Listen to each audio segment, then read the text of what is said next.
Un mot à présent sur cette exposition qui se tient à la Maison de France, rue Grimaldi. Elle s'intitule Frontières croisées et a rassemblé 3 artistes venus d'horizons différents. Émilie Rousseau vous en dit plus. La Fédération des groupements français de Monaco organise sa première exposition. Elle a invité 3 artistes à la Maison de France pour présenter leur vision d'une frontière. Entre poésie, philosophie et réflexion individuelle, la frontière devient alors prétexte à un éveil artistique. C'est un thème qu'on a choisi rapidement, mais on trouvait le thème très pertinent puisque frontières croisées, évidemment, la frontière à Monaco, c'est très sensible. C'est la relation entre la France et Monaco, et c'est une histoire longue de 8 siècles. Et on trouvait intéressant de faire travailler les artistes contemporains sur la frontière. Qu'est-ce que la frontière? Un pont, un mur, une séparation, un échange culturel, c'est tout ça en même temps. Donc chaque artiste a été amené à travailler sur cette notion, à expliquer sa vision du monde et la notion de la frontière.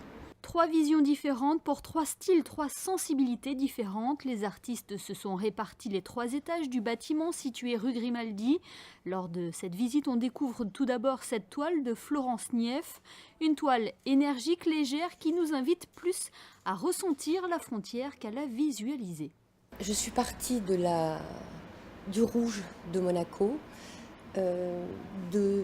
d'aplats de couteaux que j'ai fait spontanément, qui me revenaient des souvenirs de mes dernières expositions sur Monaco, et de vouloir faire palpiter comme le cœur rouge de tout ce qui se passe à Monaco et la frontière diffuse des échanges qui se passent par la matière, par toutes ces petites perles qui se promènent sur la toile, et représenter la France de façon légère, aérienne, peu intrusive, et tous ces fils qui courent comme ça, toutes ces perles qui reprennent la matière et qui reprennent aussi bien les mots liberté, la devise de la France, fraternité ici, égalité, et terminé par la liberté, l'océan de la mer Méditerranée qui borde Monaco.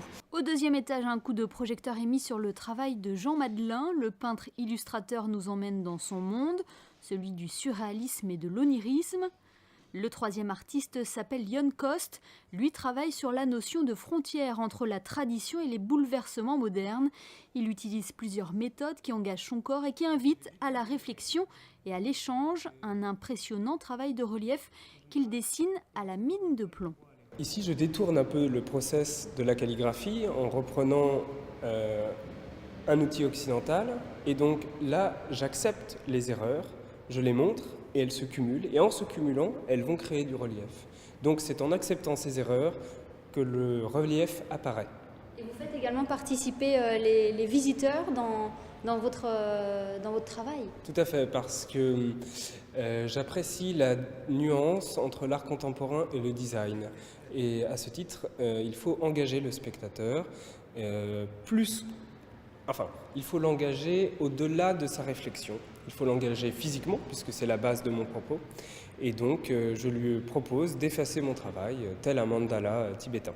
Lors de cette exposition, Jon Kost va accomplir une performance monumentale. Il compte tracer 5469 mètres de ligne, chiffre correspondant à la frontière terrestre entre la France et Monaco. Frontières croisées est à découvrir jusqu'au 20 mars à la Maison de France, de 13h à 18h.